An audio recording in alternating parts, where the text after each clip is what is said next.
Hi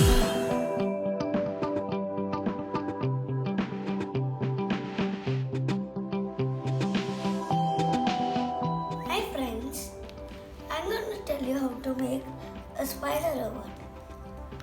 You need some screws, a paper clip, and put it on a cardboard piece. Then put hot glue on it.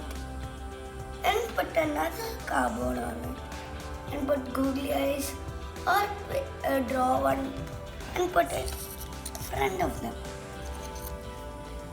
Then put a motor above the cardboard.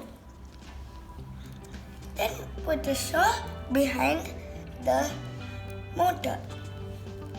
Then put a screw behind the straw. Put a switch so it can make vibration for all of them. So look.